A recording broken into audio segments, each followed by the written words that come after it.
De onde virá o meu socorro? É o título que eu dei para essa reflexão da última parte de Daniel capítulo 10. No domingo começamos o estudo com o pastor Ledivan e a gente continua hoje no capítulo 10, estamos terminando os últimos capítulos de Daniel. Mas eu creio que essa mensagem, esse texto, essa frase, ela é extremamente importante para nós nesta noite. E para nós na humanidade e para nós nesses últimos dias. Mesmo que não estejamos com situações semelhantes aos nossos irmãos lá no Rio Grande do Sul, nós temos as nossas realidades e momentos de dor. Pessoas queridas que sofrem inseguranças. Eu estava ouvindo o noticiário enquanto me dirigia para cá, e o repórter comentava que, além da enchente, agora os moradores de Porto Alegre estão lidando com os saqueadores. E lugares até que nem foram atingidos pela enchente estão enfrentando esse tipo de situação. A maldade do ser humano não tem limite, o sofrimento não tem limite. Por trás de tudo isso existe o contexto do reino do mal. E assim nós vamos. O que nós podemos fazer nessa hora? Como diz a frase do título, de onde virá o meu socorro? Quando os meus recursos, quando eu enfrento um problema no meu emprego, no meu bairro, na minha vida, de onde virá meu socorro? Quero convidar você a ir para o livro de Daniel, no capítulo 10. Nós vamos ler dois textos agora. Primeiro, versos 2 e 3. Daniel, capítulo 10, versos 2 e 3. E pode deixar a tua Bíblia aberta, por favor. E você que nos acompanha pela rede social, acompanha pelos canais da igreja, YouTube, Facebook e o site da igreja também, fica conosco, prepare-se, segure aí na sua cadeira, que Deus tem uma mensagem para você neste momento. Diz assim: naqueles dias eu, Daniel, pranteei durante 3 semanas. E Daniel continua descrevendo a sua situação. Manjar desejável não comi, nem carne nem vinho entraram na minha boca, nem me ungi com óleo algum, até que passaram as 3 semanas inteiras. Nós estudamos um pouco sobre a angústia do profeta Daniel. E o que faz uma pessoa a chegar a tamanho sacrifício. 3 semanas em jejum. Nenhum tipo de cuidado próprio, mas extremamente clamando a Deus. 3 semanas. Fique com essa pergunta e vá comigo agora para o último livro da Bíblia, o livro de Apocalipse, capítulo 5, e os versos 1 a 4. Apocalipse, capítulo 5, versículos 1 a 4.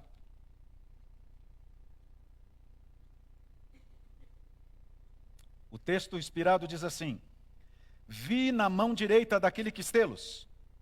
Vi também um anjo forte que proclamava em grande voz: quem é digno de abrir o livro e de lhe desatar os selos? Ora, nem no céu, nem sobre a terra, nem debaixo da terra. E eu chorava muito, porque 2 profetas, os tempos das realidades, privilégio de ver a Jesus, tanto Daniel quanto João. João pessoalmente, mas ambos estão diante, foge das suas mãos a solução, angustia, aquilo que traz medo. No domingo, que o grande pedido de Daniel a profecia dos 490 anos não se cumpria. O acontecido que esses 70 anos se passaram, será que eu não vou ver o meu povo liberto? Agora João tem diante de si uma situação que ele, por mais fiel que ele seja, enquanto nós estivermos vivendo nesse mundo, nós estaremos sujeitos a esse tipo de experiência. Lágrimas, medo. E o que nós fazemos quando nós perdemos o controle ou quando nós chegamos ao limite das nossas possibilidades? É humano, nós choramos, 2 homens fizeram. Mas eu quero que você olhe atentamente para essas 2 histórias e você vai ver a relação das 2 histórias. Aliás, o livro de Daniel e Apocalipse se completam. O livro de Daniel e Apocalipse estão relacionados, inclusive, no último capítulo de Daniel, quando Deus revela a Daniel: você vai descansar, você vai dormir, mas vai ressuscitar, só que este tema, esse texto, essa mensagem está revelada, está guardada para o tempo do fim. Depois, no livro de Apocalipse, é revelado que a mensagem do tempo do fim foi revelada. Aconteceria profeticamente.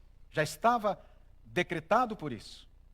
Mas agora, voltemos para João, para nós entendermos esse contexto, tanto de Daniel quanto de João. O que estava por trás disso? O que é que João viu? Olha aí na sua Bíblia.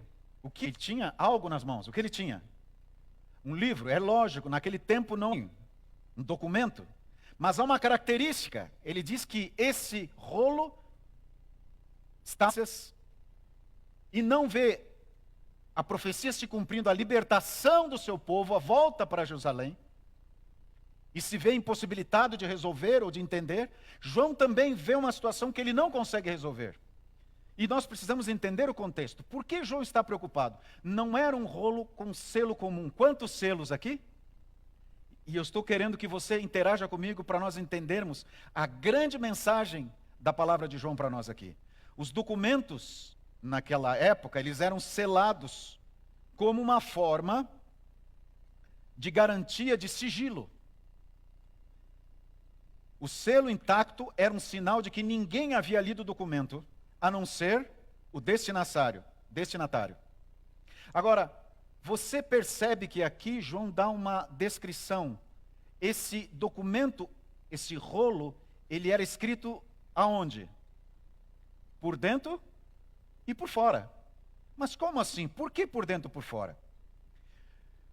O documento, ele era enrolado até mais da metade e ficava uma ponta sobrando. Quando ele chegava naquela parte, o selo era colocado. E aquele pedaço que sobrava, que era menos da metade, era feito um resumo do que estava no papel, sem declarar os detalhes do documento. Apenas, aqui dizia, essa é uma certidão de nascimento. E falava para quem que era. É certidão de nascimento de Marco Lamarques. Porque isso era acomodado, isso era arquivado nos depositários, nos cartórios daquela época.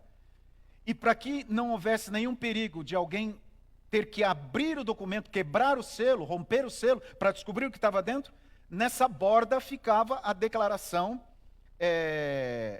do que continha o documento. Era a forma como se fosse ali a descrição, um índice do que estava dentro do documento.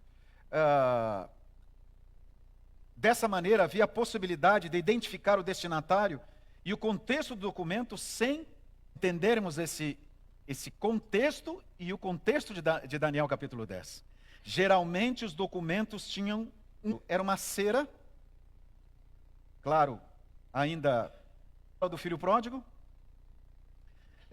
o pai, bens daquela casa, somente quem tinha aquele anel podia, fazenda ou dos bens da família. Por isso que o irmão mais velho fica revoltado, porque esse documento tinha 7 selos, que João vê. Somente um documento tinha 7 selos, quando o documento era uma herança, era um título de herança. Somente aí que havia 7 selos. Se não houvesse 7 selos, é porque era um outro tipo de documento. E é por isso que João fica preocupado. Achados arqueológicos em Samaria revelam esse costume daquela sociedade. Os documentos que tinham 7 selos eram documentos para os herdeiros. Roma também usava esse método. Quando a herança era registrada no tabelião, os pais registravam a herança para os filhos, o tabelião, então a cera era colocado 7, cada um tinha a sua marca, o seu selo, a marca da validade naquele documento, para confirmar a posse do herdeiro, o herdeiro. Por isso o desespero de João. Ele entendia o significado naquele documento, a declaração da herança eterna. Lembram? Onde é que está? A terra. E agora João vê aquela mensagem e começa a se preocupar. Aonde estará a opção? E ali no contexto você vê que João fala que várias pessoas ali estão, vários seres estão e ninguém pode abrir o livro. Ou pode abrir o rolo. Por que não pode abrir o rolo? Porque o rolo está com 7 selos. Você percebe qual é a nossa condição hoje como seres humanos? Como Daniel, como João, estamos à mercê de uma situação verdadeira para o livro de Eclesiastes, capítulo 12, versos 13 e 14. Qual a mensagem de esperança para nós neste momento? É a mesma que foi dada para Daniel, capítulo 12. Eclesiastes está depois de Salmos. O que diz aqui o texto? De tudo o que se tem ouvido, a suma é: teme a Deus e guarda os seus mandamentos, porque isto é o dever de todo o homem. Porque Deus há de trazer a juízo todas as obras, até as que estão escondidas, quer sejam boas, quer sejam más. Agora vá comigo para o Novo Testamento. Carta de Paulo aos Coríntios. Coríntios capítulo 5, verso 10. 2 Coríntios, capítulo 5, e o versículo 10. Olha o que Paulo fala aqui. Porque para que cada um receba segundo o bem quanto Coríntios. Está falando sobre que situação? Pastor William pregou Daniel 7, né, pastor? O juízo. Demos o direito a este planeta. Infelizmente, Adão e Eva aceitaram a proposta de Satanás, a morte. Quando você olha para isso, você fica desesperado. E lembra alguns sábados que eu estudei com vocês? Não há outro caminho. Agora Deus coloca essa no juízo de Deus. Você sente medo, ansiedade, insegurança? Você sentado aqui, você me vendo pela tela, você sente alegria quando ouve falar sobre o juízo, ou você tem medo de falar sobre o juízo? E evita de tocar nesse assunto. O que você sente? Ou você sente alegria quando ouve falar sobre o juízo? Dentro desse contexto, acima de tudo, por que isso é importante para mim? Juízo investigativo. É o que nós estudamos com anos, enfim. Leva-nos à realidade da entrada de Jesus no Santíssimo para o juízo. Comparado com o santuário. Existe o juízo investigativo, que é óbvio, é um juízo de investigação. Revelar os pecados para os seres santos que estiverem com ele no céu. E existe o juízo executivo, que é exatamente, que diz o nome, execução, quando Deus irá destruir o pecado e o autor do pecado e os pecadores. Quem é o juiz? Quem realiza o juízo? Vamos ver o texto? João 5, 22. Quem é o juiz? João capítulo 5, verso 22. Lá diz o texto: e o Pai a ninguém julga, mas ao Filho confiou todo o julgamento. Quem é o juiz? Jesus é o juiz. Agora outra pergunta. Se existe um julgamento, precisa ter um advogado. Quem é o advogado? Será que é Jesus? Precisamos confirmar isso. 1 João capítulo 2, verso 1. Diz lá o texto: estas coisas vos escrevo para que não pequeis. João está falando assim, ó, não pequem porque tem consequência, tem sofrimento, tem problemas com relação ao pecado. Mas depois ele fala assim: se todavia alguém pecar, temos um advogado junto ao Pai. Quem é o advogado? Jesus Cristo, o justo. Agora, todo julgamento tem um advogado de defesa, mas tem também quem? Um de acusação. Quem é o acusador? Quem é o acusador nesse julgamento? Deus nos acusa dos nossos pecados? Apocalipse capítulo 12, verso 10, para nós confirmarmos, quem nos acompanha em casa poder, na sua Bíblia, ler essa explicação. Diz ali o texto de João, mesmo João agora explica para nós. Então ouvi grande voz do céu proclamando: agora veio a salvação e o poder, o reino de nosso Deus e a autoridade de seu Cristo. E continua: pois foi expulso o acusador de nossos irmãos, o mesmo que os acusa de dia e de noite diante de nosso Deus. Quem é esse acusador que no começo do capítulo 12, João declara? O diabo, a antiga serpente, Satanás. O próprio nome diabo é uma expressão que quer dizer acusador, advogado de acusação. Satanás nos acusa diante de Deus dia e noite. Por mais que Deus nos ame, a nossa marca, o nosso pecado, nos revela como culpados. E o que nós podemos fazer? Vamos então para Hebreus capítulo 9, verso 11. Hebreus capítulo 9, versículo 11. Aqui Paulo nos fortalece,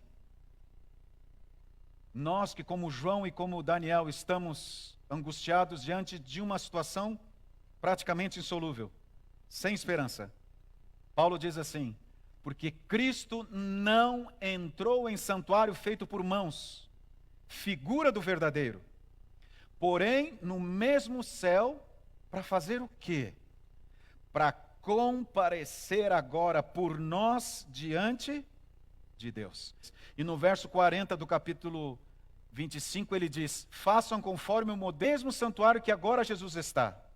Esse santuário, que foi feito primeiramente como uma tenda no deserto, porque eles estavam viajando, tinha o santo e o santíssimo, tinha o pátio, tinha sacrifícios de animais do cordeiro todos os dias, principalmente de manhã e à tarde.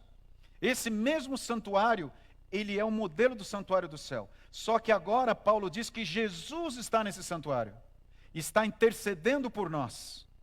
E a grande mensagem é que Ele está no Santíssimo, amém, aleluia, como nosso sumo sacerdote, e como diz João, como nosso advogado.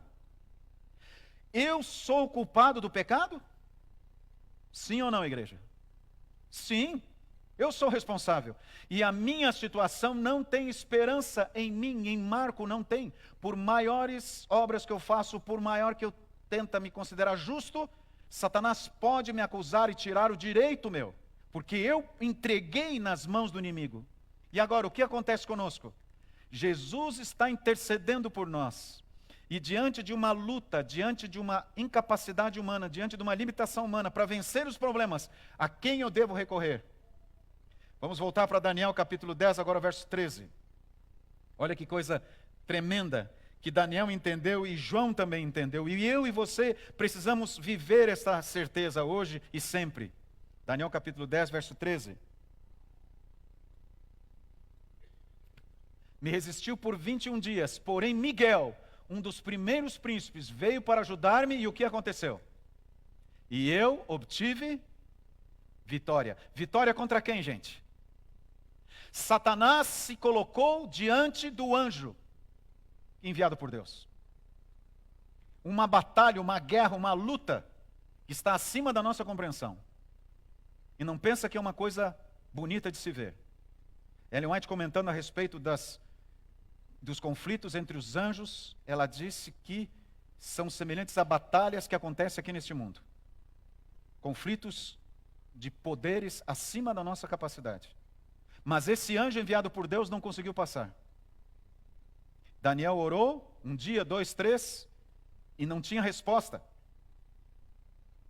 E o que acontece nessa hora? Você não tem mais esperança?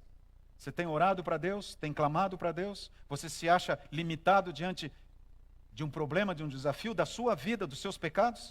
O que acontece nessa hora? Satanás acusa você, você não pode e cobra de Deus. E o que aconteceu nessa hora? Miguel, quem é Miguel nós aprendemos? Aquele que é... Louvado seja Deus. Satanás é o inimigo vencido, e Jesus tem poder. E agora querem ver como isso é verdadeiro? Séculos depois, Apocalipse capítulo 5, verso 5. Veja que coisa tremenda. João explica para nós como Daniel descreveu a vitória de Jesus sobre Satanás. Agora, João descreve a solução para a sua angústia, para o seu medo. Diz ali: todavia um dos anciãos me disse, não chores. O que nós fazemos quando estamos diante do desespero e da incapacidade humana? Nós choramos, nós clamamos, nós gritamos. Veio um e disse: João, não chora, João. Eis que o leão da tribo de Judá. Quem é o leão da tribo de Judá? Jesus, a raiz de Davi. Diz o que? Venceu para abrir os selos. Agora isso é importante nós entendermos. Aqueles selos estão ali por quê? Que documento é aquele, minha gente? Que tem 7 selos. É de quê? Herança. Quem é o único que pode abrir um documento de herança? O herdeiro. Por que é que Jesus pode abrir o documento de herança? Porque ele é o herdeiro. Como assim? Jesus venceu Satanás na cruz. Amém? Jesus ressuscitou no 3º dia. Amém? Aleluia! E ele venceu o usurpador deste mundo. Ele resgatou aquilo que Satanás havia tirado de Adão e Eva. E ele recebe novamente isso nas mãos. Ele é o herdeiro. Por isso que ele tem o direito de abrir o livro. E o que mais? Para por aí a história. As lágrimas de João são enxugadas, porque o Cordeiro de Deus, o leão da tribo de Judá, venceu para abrir os 7 selos. Ele venceu, por isso que ele tem esse direito, e Satanás não pode tirar esse direito. Como que eu sei disso?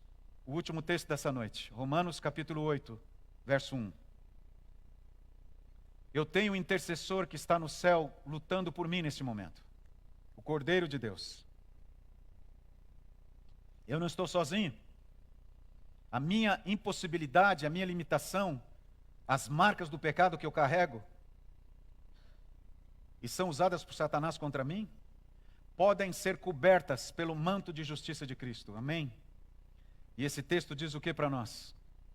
Agora, pois, nenhuma condenação há para quem? Para os que estão em Cristo Jesus. Esse herdeiro, na sua bondade, na sua misericórdia, faz o quê?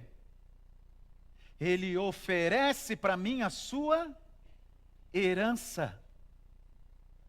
Ele dá para mim aquilo que eu perdi. E diante das circunstâncias finitas e limitadas, humanas, nós poderíamos somente chorar e reclamar e nos declarar perdidos. Mas agora Jesus vem e diz para nós: eu morri por você, eu recebi de volta, eu sou o herdeiro, eu tenho o direito de abrir o livro. E agora eu quero te dizer o seguinte: você é parte da minha herança, eu quero que você viva comigo. Vá para a nova terra, para esse lugar restaurado, onde não haverá pecado, nem morte, nem pranto, nem dor. E aí sim nós viveremos. Amém, queridos? Você é um candidato para o céu, você é uma candidata para o céu. Não importa a sua história, não importa a sua realidade, o Cordeiro venceu, morreu na cruz, e hoje intercede por você, é seu advogado. E por mais que você seja acusado, a nova vida pode começar agora em Cristo Jesus.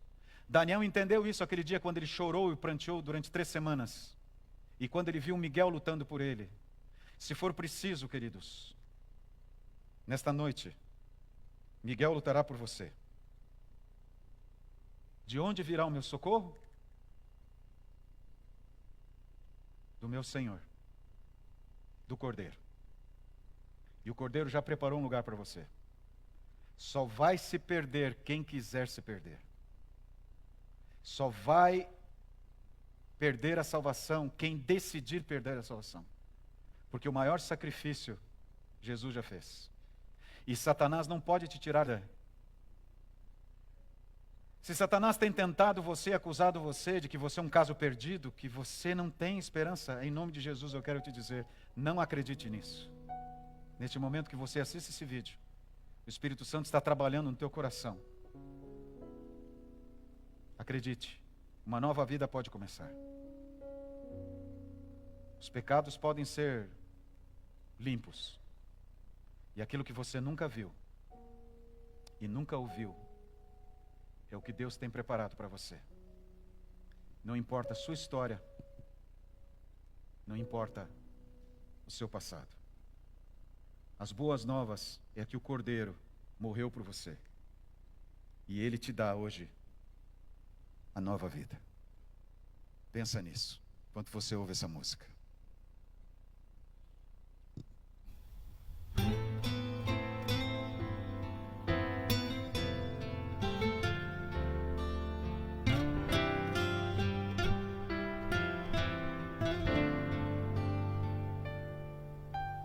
Nunca se viu, nunca se ouviu, ninguém provou o que Deus preparou, mas seu Espírito a nós revelou o que espera aos que o amam. Nunca se viu, nunca se ouviu, ninguém provou do que Deus preparou, mas seu Espírito a nós revelou, o que espera aos que o amam. Seu tão grande amor nos guarda em bom lugar, sua compaixão nos traz a paz. Sempre ao lado está em tudo que houver.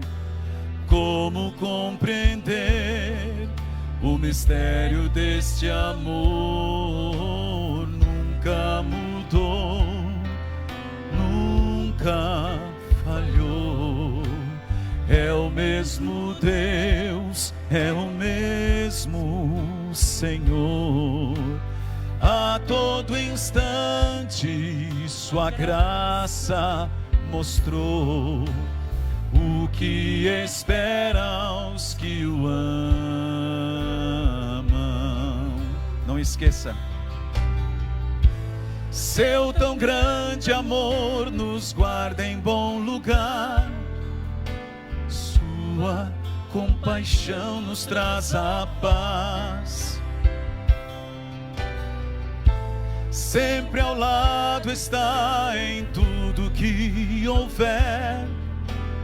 Como compreender o mistério deste amor?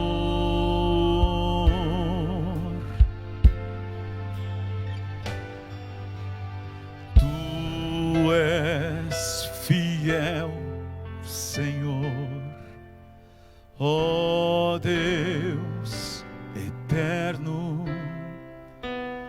Teus filhos sabem, mudaste, tu nunca faltaste, tal como era, assim sempre serás. Igreja, comigo, tu és fiel, tu és. Amém. Você? Tu és fiel, Senhor, dia após dia, dia após dia, tuas bênçãos, tua mercê nos sustenta, tua mercê nos sustenta e nos guarda. Nos guarda, sim, para sempre, sim, para sempre, ó Deus, fiel serás. Às vezes a dor no coração é tão grande, o desafio parece impossível, tem jeito, a minha vida acabou, mas nesse momento Jesus quer que você ouça: eu te amo, meu filho, eu te amo, minha filha. Não esqueça disso. Ele nunca esqueceu de você. Nunca do que Deus preparou, mas seu Espírito a nós revelou, o que espera aos que o amam, o amam. E Ele está defendendo você agora. Vamos orar? Querido Pai, olhando para a história de Daniel e de João, momentos críticos na vida antes, homens que viram, obrigado por deixar a história deles, Senhor, para nós. A alternativa é o Cordeiro de Deus, é o leão da tribo de Judá, é Miguel, que precisa que tu lutes por ela, que tu confirmes a herança da nova terra, do reino que tu tens preparado para nós. Que tu és um advogado que não perde nenhuma causa e que está à nossa disposição. Olha pelo teu filho, Senhor. Ele não desista, que ele não desista, mas que ele olhe para ti enxugadas, como Daniel, que teve suas forças restabelecidas, né? Que o Cordeiro venceu. Em nome de Jesus. Amém.